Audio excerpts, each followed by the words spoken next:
Ever heard of the terms legal fiction or straw man? Then what you're about to learn is something that sounds so astonishing that it couldn't possibly be true. If I were to tell you that paying your tax, getting a driver's license, registering your car, paying fines, and attending court are all optional and that you are conned into agreeing with them, what would you think? It has been said that you need to know that you're in a cage before you can escape from that cage. Let's look into how you're being tricked and how your power is being hidden from you. Ah, the government. It loves you and wants to keep you safe and well. It even wants to make paying taxes, fines, and court costs easier for you. How? Well, you'll need to meet your straw man. Your straw man is a fictitious legal entity created at your birth through your birth certificate and the registration of that birth.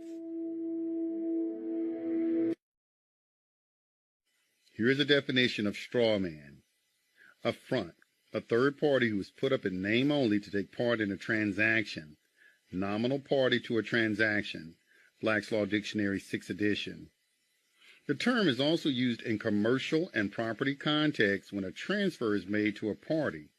The straw man, simply for the purpose of retransferring to the transferor in order to accomplish some purpose not otherwise permitted.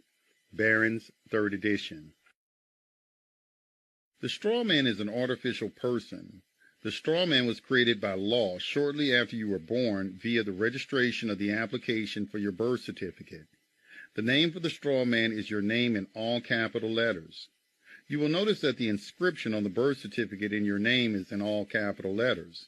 The English language has precise rules of grammar that make no provision for writing proper nouns in all capital letters. So your name spelled with all capital letters is a fictitious name.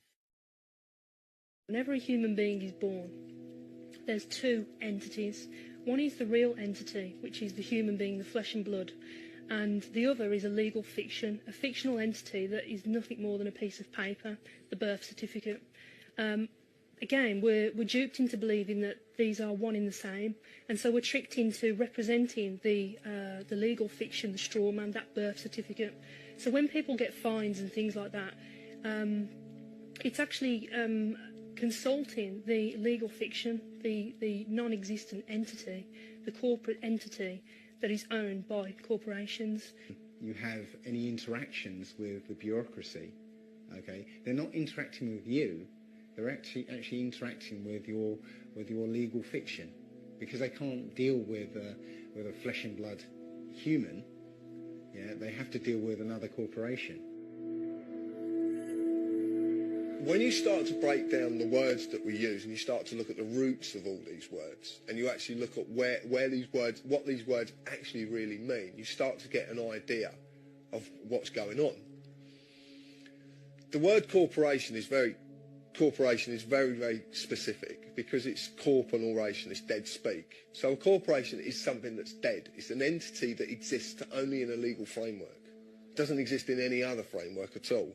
It only becomes an entity through legal mechanisms and legal means.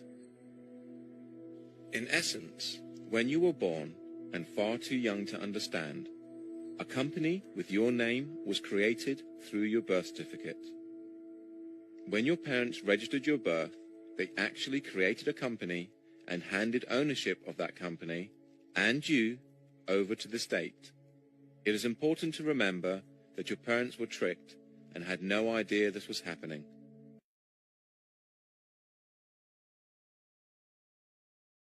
This is why the state can take children from their families and it not be classed as kidnapping. This is where it all began. This is the foundation document. All identification is generated from this document. And these didn't exist before 1933.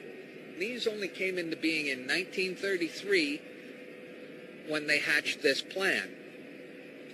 They created a corporate fiction with a name just like yours.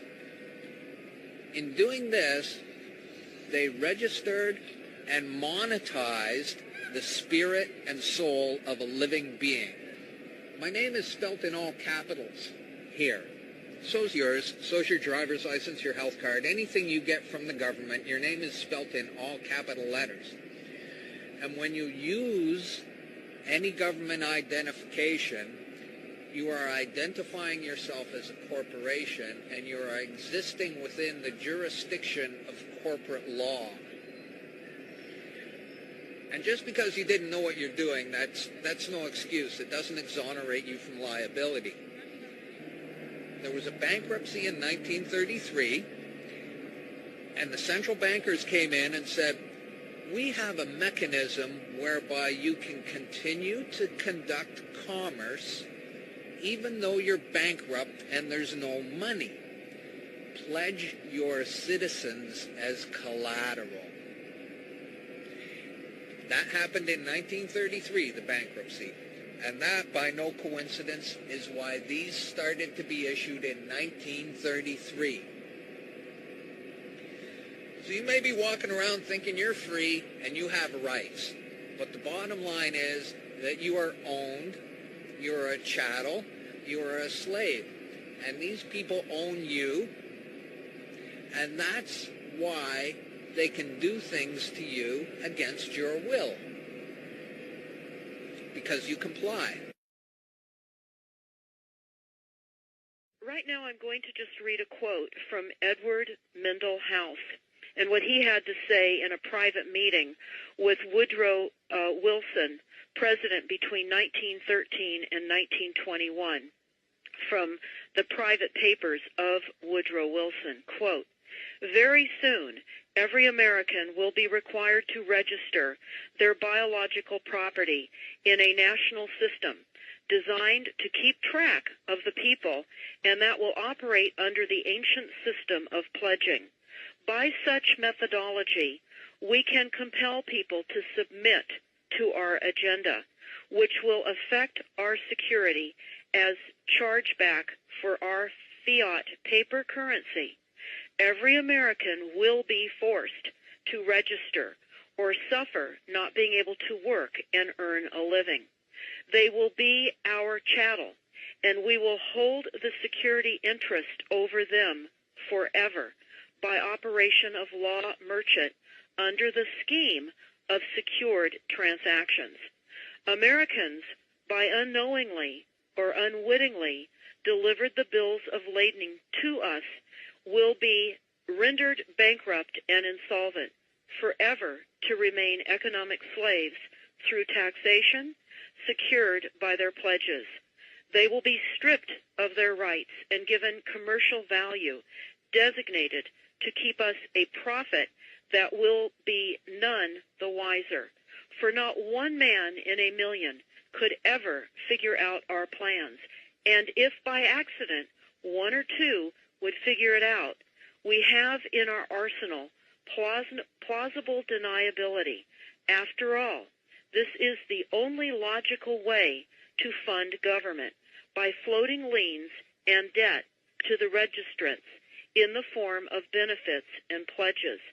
This will inevitably reap us huge profits beyond our wildest of expectations and leave every American a contributor to this fraud, which we will call social insurance. Without realizing it, every American will insure us for any loss we may incur, and in this manner, every American will unknowingly be our servant, however begrudgingly. The people will become helpless, without any hope for their redemption, and we will employ the high office of the President as our dummy corporation to foment this plot against America.